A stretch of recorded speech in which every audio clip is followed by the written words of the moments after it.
Hey guys, warm welcome to all of un fresh academy. हम पढ़ रहे हैं क्लास 10 साइंस का चैप्टर नंबर 12 विद्युत इलेक्ट्रिसिटी। आज है जिसका लेक्चर नंबर 4।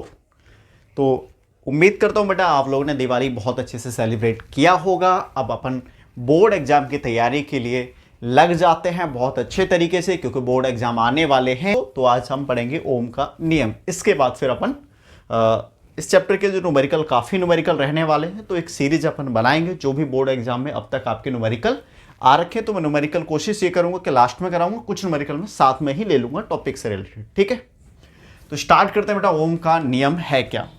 ओम के नियम को समझने से पहले समझना होगा कि ओम का नियम ये आया कहां से, क्यों इसको हमने ओम का नियम कहा। ठीक, तो बेटा एक साइंटिस्ट थे जर्मनी के, ठीक, कहाँ के? जर्मनी के, जिनका नाम था जॉर्ज साइमन ओम, या फिर हम कह सकते हैं जॉर्ज साइमन ओम। तो 1827 में उन्होंने क्या किया, एक तार लिया, या फिर आप कह सकते हो एक चालक तार, ठीक, तार या एक चालक तार लिया। तो उसमें उन्होंने विद्युत धारा प्रवाहित की। तो अब विद्युत धारा प्रवाहित की तो उन्होंने क्या देखा कि जो धारा उसमें प्रवाहित हो रही है वो चालक तार के जो सिरों पर उत्पन्न विभवांतर है उसके समानुपाती है, या फिर हम कह सकते हैं उसके अनुक्रमानुपाती। तो ये संबंध उन्होंने पता लगाया। ठीक, इसको अपन प्रयोग से समझेंगे बहुत अच्छी तरीके से। तो उसी को कहा गया ओम का नियम, उनके सम्मान में। समझ आ गई बात बेटा आपको? तो मैं पहले इसको प्रैक्टिकल से समझाता हूं आपको, ठीक है, किस तरह से क्या चीजें रही, फिर अपन इसकी डेफिनेशन पे भी आएंगे। क्लियर? तो ऐसे मान के चलिए कि ये जो एक्स वाई हमने क्या ले लिया, एक प्रतिरोध ले लिया है, एक नाइक्रोम का तार ले लिया, ठीक है। और एक्सपेरिमेंट करने के लिए इसको अपन ले लेते हैं 0.5 मीटर का, ऐसे मान के चलिए नाइक्रोम का तार। ठीक, ये हमने वोल्ट मीटर लगा लिया है। ये एक्स वाई अपना नाइक्रोम का तार है बेटा, और यहां पे 1.5 वोल्ट के अपने 4 सेल हैं, और ये हमारा लगा हुआ है एम्पियर मीटर। अभी इसमें मैं कुंजी और लगा देता हूं यहां पे, ठीक, अभी ये कुंजी खुली हुई है।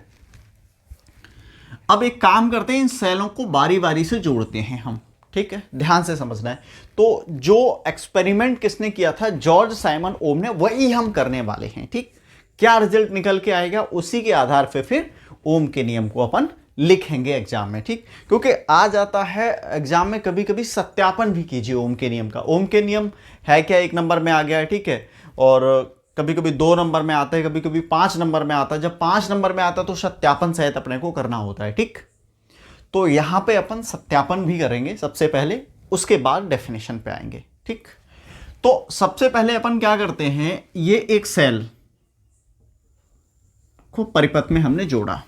ठीक, तो कुल मिला के एक सेल अगर मैं जोड़ रहा हूं बेटा, तो इसका मतलब यह 1.5 वोल्ट आरोपित किया मैंने इस तार पे। ठीक है, 1.5 वोल्ट ही तो जाएगा ऊपर, और इससे ज्यादा करंट जाएगा नहीं। ठीक, अब मैं इस कुंजी को ऑन बंद कर देता हूं तो धारा प्रवाहित होगी, ये मैं आपको पहले ही बता चुका हूं। ठीक है, इसका मतलब यह है एक्स वाई तार में प्रवाहित धारा मेरे को पता करनी है एम्पियर मीटर के द्वारा, और एक्स वाई तार के बीच विभवांतर मेरे को यहां से पता ही चल जाएगा कि मैं कितना आरोपित कर रहा हूं, और मेरे को यहां भी दिख जाएगा। ठीक है, अब यहां पे जो एम्पियर मीटर में हम देखते हैं वो रीडिंग आती है 0.5 एम्पियर। अब एक्स वाई तार के बीच जो विभवांतर है वो है 1.5 वोल्ट। अब यहां पे रेजिस्टेंस कितना होगा, ठीक है, अब इनका अनुपात देख लेते हैं क्या आता है, V व I का अनुपात। तो यहां पे 1.5 अपॉन 0.5 और आ गया आपका 3। ठीक, तो मैं अभी आपको बिल्कुल इसी तरह से यहां पे मात्रक मैंने लिख रखा है, लेकिन ये मैं चीज़ आपको बाद में बहुत अच्छे से क्लियर करूंगा क्यों ऐसा मैंने लिखा है, वहां पे ये सिंबल क्यों बनाया है। पहले आप एक्सपेरिमेंट को समझिए। तो अब हम यहां पे 2 लिखा है, जैसे सेलों की संख्या, एक सेल जोड़ा तब ये वाली चीजें थी।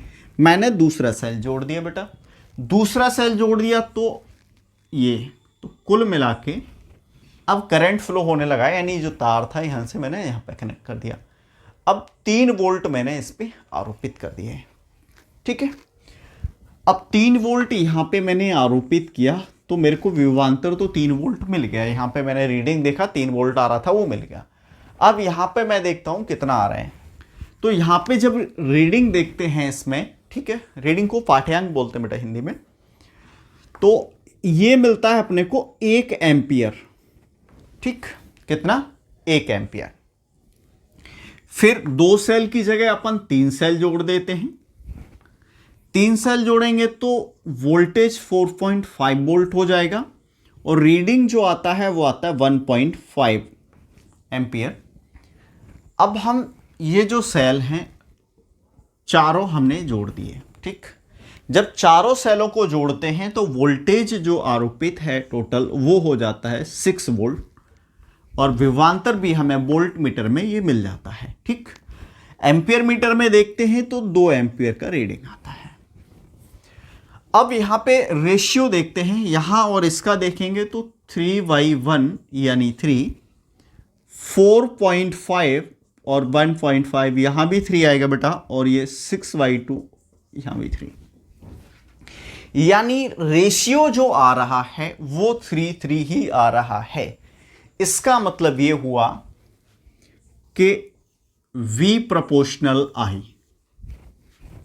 ठीक, जैसे जैसे B बढ़ रहा है वैसे वैसे I भी बढ़ रहा है।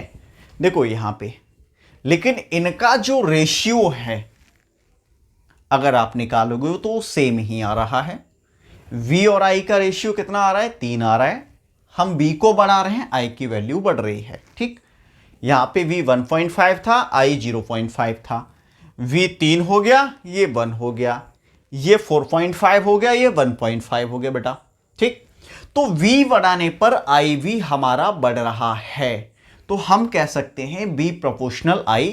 हिंदी में कह सकते हैं जो V है यानी विभव, I है हमारा धारा, धारा के क्या है? अनुक्रमानुपाती होता है। ठीक, यही नियम बताया था ओम ने। अब देखो, अब डेफिनेशन पे आ जाते हैं बेटा, डेफिनेशन क्या बनेगी? ठीक, तो ओम के नियमानुसार, ओम के नियमानुसार किसी चालक की, अब ये चालक तार है, किसी चालक की अगर भौतिक अवस्थाओं में परिवर्तन ना करें, किसमें? भौतिक अवस्थाओं में अगर परिवर्तन ना करें तो क्या होगा? चालक तार में बहने वाली धारा, ठीक, चालक तार में बहने वाली धारा चालक तार के सिरों पर उत्पन्न विभवांतर के अनुक्रमानुपाती होती है। समझ आया या नहीं आया? चालक तार में बहने वाली धारा चालक तार के सिरों पर उत्पन्न विभवांतर के अनुक्रमानुपाती होती है। देखो, आप डिफरेंट टाइप से आपको डेफिनेशन मिल जाएंगी, थोड़ा बहुत चेंज होता है, लेकिन मेन यही निकलेगा V प्रोपोर्शनल I। आप इस तरह से भी लिख सकते हो, यदि किसी चालक तार की भौतिक अवस्थाएं जैसे ताप, दाब, क्षेत्रफल, लंबाई, ये सब भौतिक अवस्थाओं में आ जाता है, इनको परिवर्तित हम ना करें तो चालक तार के सिरों पर लगाया गया विभवांतर प्रवाहित धारा के अनुक्रमानुपाती होता है। आप इस तरह से भी इसको लिख सकते हो। ठीक, तो मैंने आपको दोनों तरीके से डेफिनेशन बता दी है, जिस तरीके से आपको लिखना है आप नोट कर लीजिए। बाकी मैंने टेलीग्राम चैनल पे जो अपना ग्रुप है फ्राइस्ता एकेडमी के नाम से, उसमें नोट्स आपको मैंने हैंड रिटन नोट्स भेज दिए हैं। ठीक, तो वहां से आप नोट्स को डाउनलोड कर लीजिए और वीडियो को देख के आप अपने नोट्स बना लीजिए। ठीक, क्योंकि नोट्स ही आपको काम आने वाले हैं एग्जाम के टाइम पे। ठीक, अब क्योंकि रिवीजन बहुत अच्छे से हो पाता है, क्योंकि हम उस टाइम पे वीडियो नहीं देख पाएंगे, लेकिन 1 घंटे में हम एक चैप्टर को आराम से रिवाइज कर लेंगे और बहुत अच्छे तरीके से न्यूमेरिकल निकाल के प्रैक्टिस करके। और वीडियो अगर आप देखते हो एग्जाम टाइम पे तो फिर आपका लॉस होगा बेटा। तो V प्रोपोर्शनल बेटा I। ठीक, ये रिजल्ट निकल के आया कहां से? इस एक्सपेरिमेंट से। ठीक, अब प्रोपोर्शनल का चिन्ह है, इसको हटाते हैं तो यहां पे आ जाता है R। R क्या है? कांस्टेंट है, जिसे हम हिंदी में कहते हैं नियतांक। जहां R या वेयर R क्या है? नियतांक है। अब जिसे नियतांक तो है ये, जिसे आप कहते हैं प्रतिरोध कहोगे बेटा, या फिर आप कह सकते हो इंग्लिश में रेजिस्टेंस। ठीक, जिसे क्या कहते हैं, प्रतिरोध।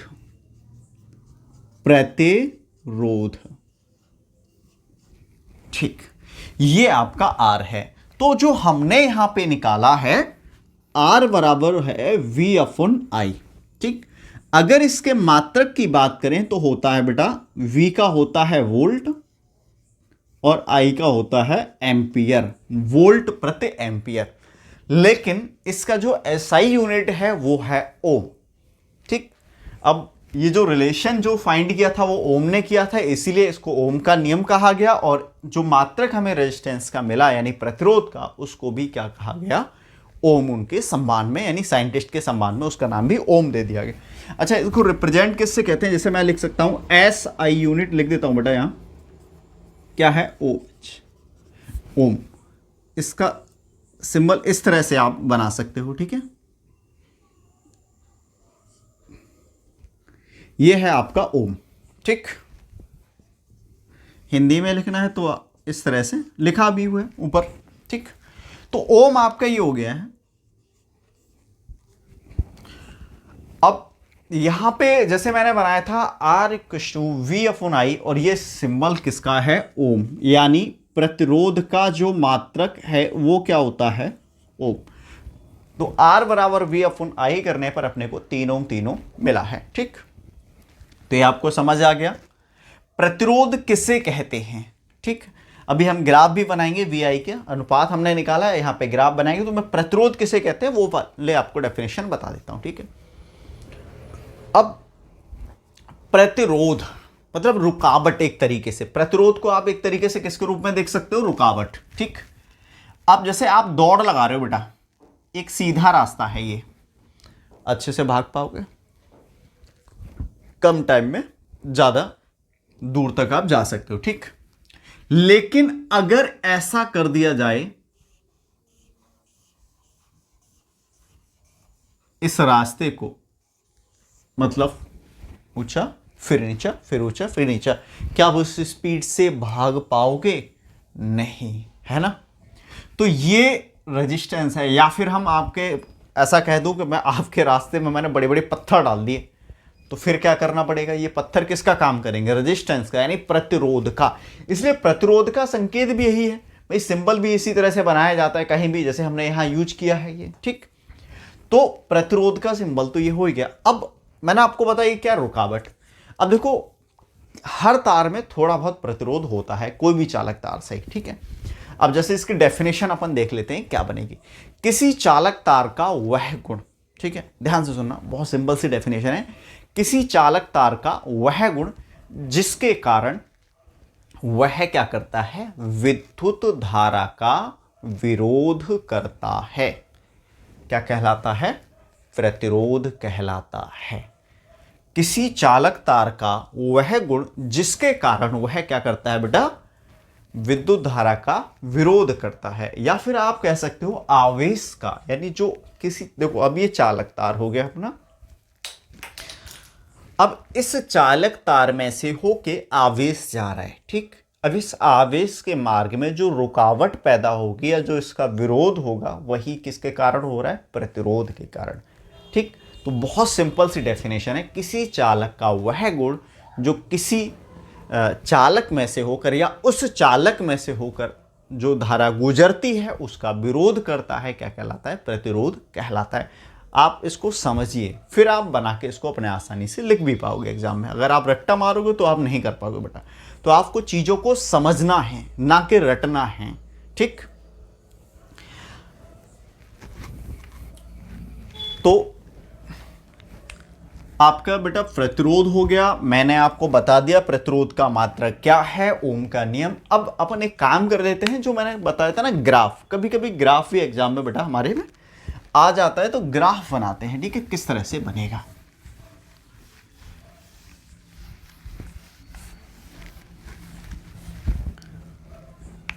तो ग्राफ बनाने के लिए अपन एक काम करते हैं, ये एक्स एक्सिस और ये वाई, इधर धारा यानी करंट हो गया और इधर आपका हो गया पोटेंशियल डिफरेंस यानी वोल्टेज, ठीक।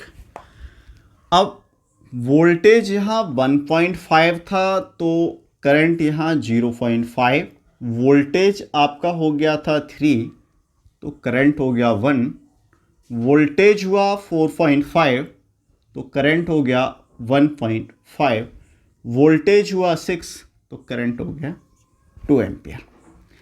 अब इसमें अगर आप देखोगे तो दोनों का जो ग्राफ बनेगा, दोनों के बीच एक सरल रेखा प्राप्त होगा इस तरह से, ठीक। तो ये भी बनाने को एग्जाम में बेटा आ जाता है, तो ये भी आपको रखना है। वी आई ग्राफ है ये, और ये क्या है, आर बराबर वी अपन आई, और यहां पे आप थीटा भी बना सकते हैं, ठीक। तो टेन थीटा भी यानी स्लोप के अकॉर्डिंग भी निकाल सकते हैं, लंब बट्टे यहां पे आपका हो जाएगा आधार। तो ये क्या है, v और ये है i, तो टेन थीटा बराबर v अपन आई यानी r। क्लियर? ये हो गया ओम का नियम विद सत्यापन बेटा, ठीक। अब जैसे ओम का नियम है, मैंने आपको मात्रक बताया था ओम होता है। अब देखो होता क्या है बेटा, ऐसा यूनिट आपका ओम है, वोल्ट प्रति एम्पियर भी है, लेकिन एग्जाम में होता क्या है, कभी कभी जैसे बड़ा मात्रक आ गया, बड़ा मात्रक जैसे आ गया मेगा ओम, है ना, तो 1 मेगा ओम इस तरह से लिखा आया, तो आप क्या लिखोगे, 10 की पावर 6 ओम होता है 1 मेगा ओम में। अच्छा, मिली ओम भी आ सकता है 1, तो मिली में बेटा छोटा एम आएगा, मेगा में बड़ा एम आएगा, ये आपको ध्यान रखना है। तो मिली में 10 की पावर -3 होगा। अगर किलो ओम आया, जैसे मेगा से पहले किलो हम ले लें, किलो यानी के, किलो का तो पता ही है 10 की घात 3 होता है, तो 1 किलो ओम में कितने ओम होते हैं, 10 की घात 3 ओम। मेगा में 10 की घात 6, अगर गीगा करेगा तो 10 की घात 9 आ जाएगा, ठीक है।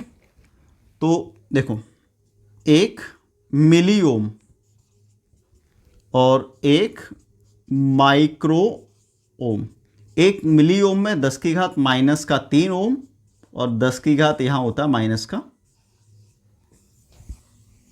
ओम। ये आपको ध्यान रखना है, न्यूमेरिकल्स में आ सकता है, ऑप्शन में भी पूछ लेता है, ठीक है। अब इस पे कुछ और डेफिनेशंस ले लेते हैं, एक दो छोटी छोटी, कभी कभी एक आध नंबर में आ जाती हैं, ठीक है। जैसे परिवर्ती प्रतिरोध क्या होता है। अब जैसे यहाँ पे क्या है, जो वोल्टेज है जितना जा रहा है उतना जाने देते हैं हम, यानी स्रोत ये है, ठीक है, वोल्टेज के स्रोत। यहाँ पे ये बैटरी हो गया एक तरीके से, कई सारे सेल जुड़े हुए हैं। तो अब स्रोत की वोल्टता को अपन चेंज ना करें और धारा को नियंत्रित कर लें, ठीक है। अब स्रोत की वोल्टता को बिना परिवर्तित किए अगर अपने को धारा नियंत्रित करनी है, ठीक है, तो उसके लिए कुछ ना कुछ अपने को यूज करना पड़ेगा। जिस चीज को अपन यूज करेंगे वही कहलाएगा परिवर्ती प्रतिरोध। यानी कुल मिलाकर डेफिनेशन आप इस तरह से लिख सकते हो बेटा, स्रोत की वोल्टता को बिना बदले, स्रोत की वोल्टता को बिना बदले धारा को नियंत्रित करने के लिए जिस युक्ति का उपयोग किया जाता है उसको हम कहते हैं परिवर्ती प्रतिरोध। क्या कहते हैं, परिवर्ती प्रतिरोध। एक और डेफिनेशन आ जाती है कभी कभी, धारा नियंत्रक, ठीक। धारा नियंत्रक में क्या होता है, जैसे वैद्युत परिपथ है, यानी कोई तार है, वैद्युत परिपथ है, मैं आपको पहले बता चुका हूं वैद्युत परिपथ के बारे में। तो अब उसमें करंट फ्लो हो रहा है, ठीक है। तो वैद्युत परिपथ में प्रतिरोध को परिवर्तित करने के लिए, क्योंकि करंट को घटाना बढ़ाना है, तो हम क्या करेंगे, अगर प्रतिरोध को घटा बढ़ा दें तो वैद्युत परिपथ में जो धारा है यानी करंट वो घट या बढ़ जाता है, ठीक। तो वैद्युत परिपथ में वैद्युत प्रतिरोध को परिवर्तित करने के लिए, ठीक है, जिस युक्ति का प्रयोग किया जाता है उसको कहते हैं धारा नियंत्रक। क्या कहते हैं, धारा नियंत्रक बेटा, ठीक। तो इस वीडियो में अपन ने ओम का नियम क्या, विद सत्यापन, ठीक, परिवर्ती प्रतिरोध जाना और धारा नियंत्रक VI का अनुपात क्या है और VI का ग्राफ जो बन रहा है वो क्या है, बहुत डिटेल में समझा, ठीक। और प्रतिरोध की डेफिनेशन भी हमने ली। तो इसमें आपको कोई भी डाउट है बेटा तो आप कमेंट बॉक्स में कमेंट कर दीजिए, और मैंने आपको बार बार बोला है कि आप मेरे से टेलीग्राम पे जुड़िए, ठीक है, वहां मेरे से आप डायरेक्ट क्वेश्चन कर सकते हो, ठीक है। कोई भी समस्या है वहां पे आपको तुरंत जवाब मिलेगा। ठीक, तो मिलते हैं बेटा नेक्स्ट वीडियो में, तब तक के लिए बाय बाय।